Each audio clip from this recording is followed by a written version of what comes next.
Hello students, welcome to Gupta classes. इस video lecture में मैं आपको जो है एनालिटिकल मेथड के बारे में जो है बताने जा रहा हूँ। इसके पहले मैंने ग्राफिकल मेथड के बारे में डिस्कशन किया था।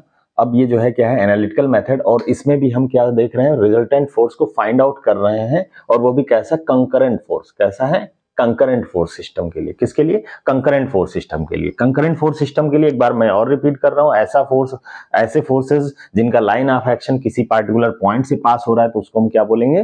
Concurrent force system. जैसे यहाँ पे एक एग्जांपल दिया है, ये एक हुक है, determine the resultant of 3 forces acting on A hook. मतलब एक हुक पे जो है 3 जो है फोर्स एक्ट कर रहे हैं, यहाँ पे एक्ट कर रहे हैं, सारे फोर्स का लाइन ऑफ एक्शन एक पॉइंट पे पास हो रहा है, तो इसको हम क्या कहेंगे? These forces are known as the concurrent force system. ठीक है, तो यहाँ पे हम इस टाइप के फोर्स का जो है इन तीनों की जगह रिजल्टेंट फोर्स एक जो है, अगर रिजल्टेंट फोर्स लगाना हो इन तीनों को हटा के, तो किस डायरेक्शन में और कितना अमाउंट में लगाना पड़ेगा, इसकी वैल्यू हमें फाइंड आउट करनी। क्योंकि आपको पता है कि रिजल्टेंट फोर्स ऐसा फोर्स होता है जो कि जो है एक अकेला ही जो है कैपेबल होता है उन सारे इफेक्ट्स को जो है प्रोवाइड करने के लिए। जो इस पे जो है इन सारे फोर्सेस को लगा के आप इफेक्ट प्रोवाइड कर रहे हैं हुक पे क्या हो रहा है? अब हुक पे जो है कुछ ना कुछ जो है फोर्स लग रहा होगा ना, इन तीनों का जो है कंप्लीट इफेक्ट पड़ रहा होगा, उसी को हम क्या बोलेंगे? जो है रिजल्टेंट फोर्स बोलेंगे, अगर एक सिंगल फोर्स में इन सबको हम कन्वर्ट कर लेते। तो कैसे कन्वर्जन करेंगे, इसके लिए हम लोग जो है एनालिटिकल मेथड में कुछ स्टेप्स को देखते हैं। स्टेप्स क्या है? पहला स्टेप्स क्या है? Find the component of all the forces in X and Y direction. सबने पढ़ा है एक्स डायरेक्शन और वाई डायरेक्शन। एक्स डायरेक्शन को हॉरिजॉन्टल डायरेक्शन कहते हैं और वाई डायरेक्शन को जो है वर्टिकल डायरेक्शन। तो जितने भी फोर्स लग रहे हैं उस पॉइंट पे, उसको हमें क्या करना है? पहले तोड़ना है, कंपोनेंट करना है, मतलब रिजॉल्व करना है, रेजोल्यूशन ऑफ फोर्सेस करना है।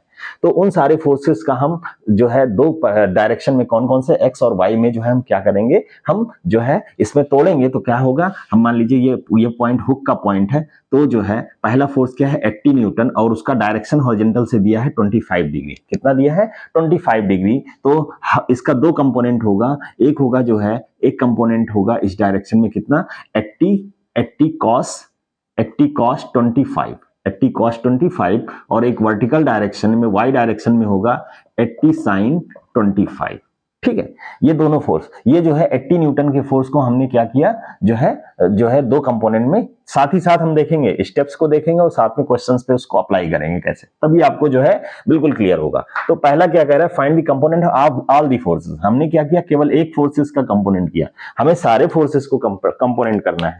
तो सारे फोर्सेस कंपोनेंट करना है, तो दूसरा फोर्स कितना है? 70 न्यूटन। अब इसका डायरेक्शन देखिए, इसका डायरेक्शन दूसरे फोर्स से, पहले फोर्स से 80 न्यूटन से दिया है 25, लेकिन हमें डायरेक्शन क्या होना चाहिए? हमें किसी भी फोर्स का डायरेक्शन हॉरिजॉन्टल से दिया होना चाहिए, तभी हम कंपोनेंट जो है करते हैं। तो इसका डायरेक्शन कहां से दिया है? इसका डायरेक्शन यहां से दिया है ना, पहले वाले फोर्स से दिया है 25, तो उसमें इस वाले डायरेक्शन को, इस वाले जो है एंगल को भी ऐड कर देंगे, तो हमें इसका जो है 70 न्यूटन फोर्स का जो है कितना इंक्लिनेशन एंगल है वो हमें पता चल जाएगा। तो ये कितना दिया है? 25, और ये भी 25, तो दोनों को ऐड करेंगे तो हमें हॉरिजॉन्टल से इस फोर्स का, जो 70 न्यूटन का फोर्स है, उसका जो है कितना मिल जाएगा?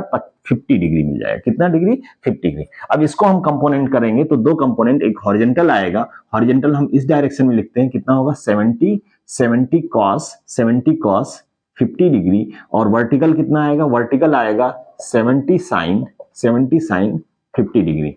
आई थिंक ये दोनों फोर्स को हमने क्या किया? रिजॉल्व कर लिया है। अब जो है, जो नेक्स्ट फोर्स क्या है? 50 न्यूटन, इसको हम रिजॉल्व करेंगे। तो इसको रिजॉल्व जब करेंगे, तो इसके लिए हम लिख सकते हैं, जो 50 न्यूटन, इसका डायरेक्शन देखिए इधर से दिया है, डाउनवर्ड दिया है 45 डिग्री। तो इसको हम रिजॉल्व करेंगे, क्योंकि अगर हम देखेंगे तो जो है चार जो है वो होते हैं फर्स्ट क्वाड्रेंट, सेकंड, थर्ड और फोर्थ क्वाड्रेंट। ये चार क्वाड्रेंट होते हैं एक्सिस जो है, कोऑर्डिनेट एक्सिस के। तो अगर फोर्स का डायरेक्शन देखिए इधर दिया है, तो इसका दो कंपोनेंट, एक इधर आएगा और किधर आएगा? एक डाउनवर्ड डायरेक्शन में आए। तो इसके दो कंपोनेंट को हम एक्स डायरेक्शन में जो है क्या लिखेंगे? एक्स डायरेक्शन में इधर आएगा, और वो कितना आएगा? वो आएगा, रेड कलर से ही लिख रहे हैं, कितना हो जाएगा? 50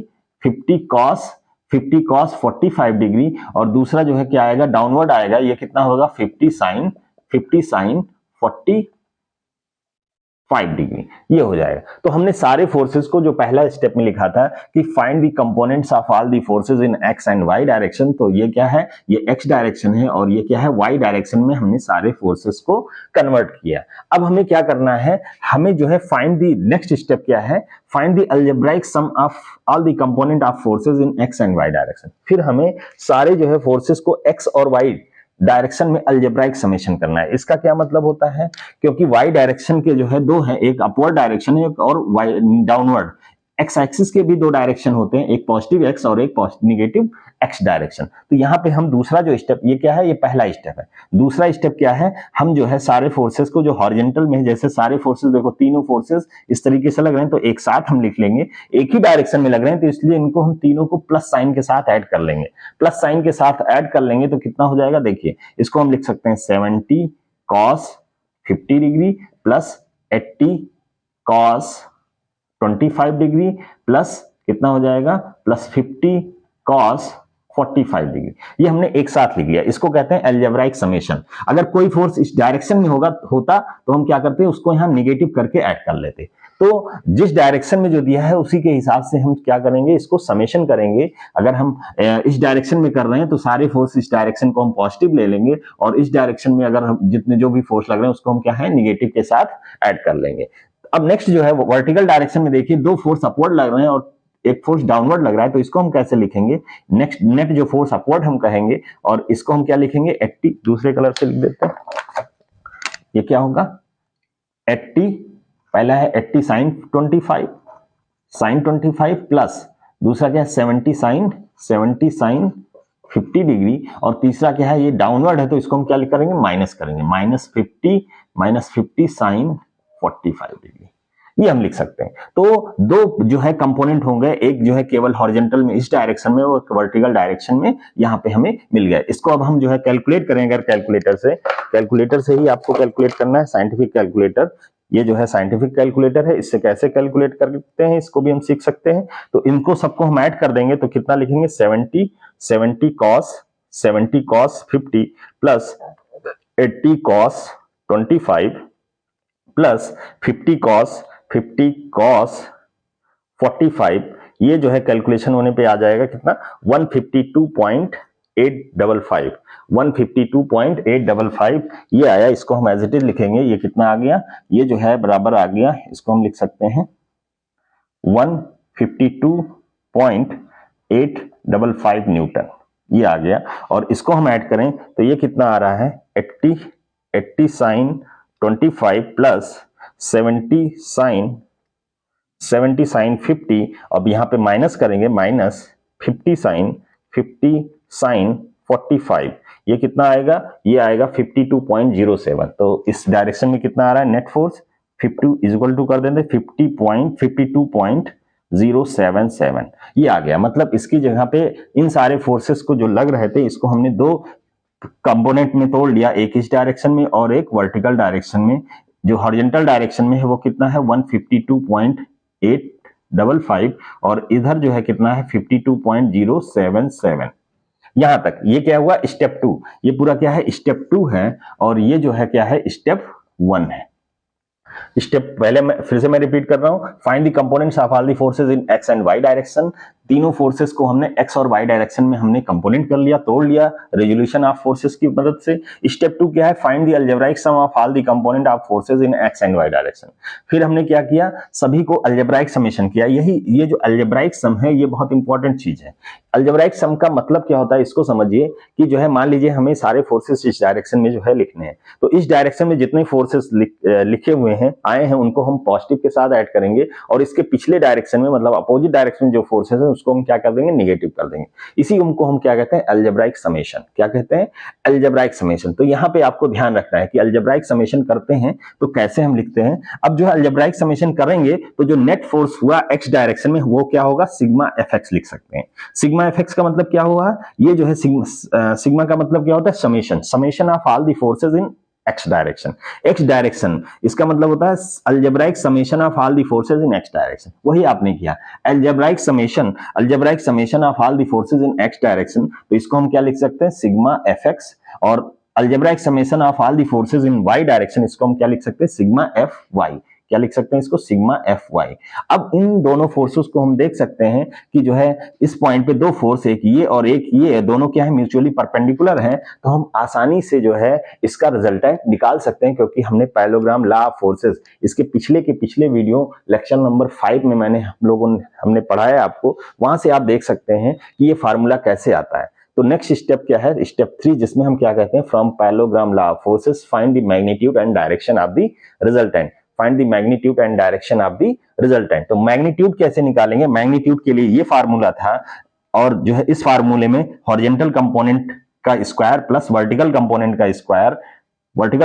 का स्क्वायर, इसका स्क्वायर रूट कर लेंगे तो जो है क्या हो जाएगा, हमें मैग्नीट्यूड ऑफ द रिजल्टेंट निकल आएगा। और डायरेक्शन निकालना है, पैरेललोग्राम लॉ जो है, जो क्या था वो यहां से हम इसको ऐसे ड्रॉ करें तो क्या होगा, जो डायगोनल है, पैरेललोग्राम लॉ क्या कहता है, अगर दो फोर्सेस जो है म्यूचुअली परपेंडिकुलर यहाँ पे है, तब तो बहुत आसान है, म्यूचुअली परपेंडिकुलर है, एक जो है F1 है, एक F2 है, तो इसका रिजल्टेंट क्या होगा, वो जो है इस पैरेललोग्राम का जो डायगोनल होगा वो शो करेगा, और इसकी वैल्यू क्या होगी, R is equal to under root this square plus this square, वही हमने किया है यहाँ पे। और मान लीजिए इसका डायरेक्शन जो है हॉरिजॉन्टल से अल्फा एंगल हो, तो क्या हो जाएगा, tan अल्फा को हम क्या लिख सकते हैं इस ट्रायंगल के लिए, परपेंडिकुलर अपॉन बेस, ये क्या होगा F2 अपॉन F1 या sigma Fy upon sigma Fx, ये क्या है वर्टिकल कंपोनेंट, ये क्या है हॉरिजॉन्टल कंपोनेंट। इस तरीके से हम लिख सकते हैं। तो इस क्वेश्चंस में हम देखते हैं, इस क्वेश्चन में हमारा जो r की वैल्यू और अल्फा की वैल्यू क्या आई है, इसको हम देखते हैं। तो कैलकुलेटर से तुरंत सॉल्व करते हैं। कैसे करेंगे, ये जो है हमारा y कंपोनेंट आया था, इसको स्क्वायर किया, प्लस जो x कंपोनेंट क्या है 152.855 का स्क्वायर करेंगे, इज इक्वल टू आ गया, स्क्वायर रूट ले लेंगे, आंसर कर देंगे सीधे। आंसर कितना आ गया, r की वैल्यू 161, कितना आया 161, r की वैल्यू कितनी आई है 161, इसको लिख लेते हैं। तो यहां से r is equal to under root sigma fx whole square plus sigma fy whole square, इसको कर लेंगे तो r इज इक्वल टू, इसको कैलकुलेटर से सॉल्व कर लेंगे तो कितना आएगा, इसकी वैल्यू आ रही है 161.4827 न्यूटन। और अल्फा की वैल्यू कैलकुलेट करें तो अल्फा की वैल्यू कितनी आ रही है, यहां से देख सकते हैं।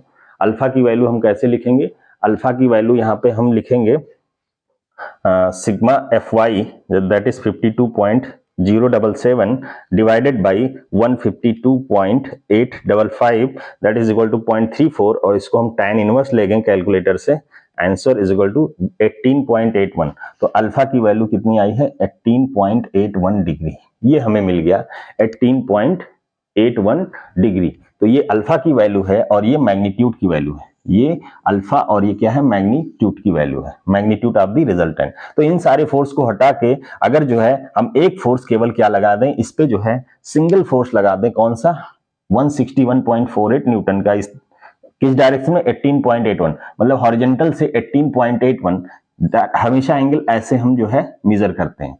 तो 18.81 डायरेक्शन में अगर हम जो है ऐसे r लगा दें, r की वैल्यू कितना है, r की वैल्यू जो आई है वो कितनी आई है, यहां से देख सकते हैं 161.48, और इसका इंक्लिनेशन एंगल कितना है 18.81। तो सेम इफेक्ट जो है देगा जो यहाँ पे इन तीनों फोर्स के कारण आ रहा है। तो इस तरीके से हम कह सकते हैं इन तीनों फोर्स का जो रिजल्टेंट होगा वो ये होगा, और उसका डायरेक्शन हॉरिजॉन्टल से इतना होगा, ये हम कह सकते हैं। तो आई थिंक आपको स्टेप 3 तक सारे कैलकुलेशन और सारे जो पॉइंट्स लिखे हैं वो आपको क्लियर हो गए होंगे क्या है और कैसे करना है। लेकिन ये कब किसके लिए करना है, ये हमें कंकरेंट फोर्स सिस्टम के लिए करना है। जो भी force system concurrent force system होगा उसके लिए हम ये सारी चीजें करेंगे। दूसरा जो है नॉन कंकरेंट फोर्स सिस्टम के लिए, उसके लिए भी यहां तक सारी चीजें करेंगे, उसमें एक और चीजें एडअप करनी पड़ती है, एक और चीज फाइंड आउट करनी पड़ती है। जैसे इस केस में हमें ये पता करना है रिजल्टेंट फोर्स की वैल्यू और उसका इंक्लिनेशन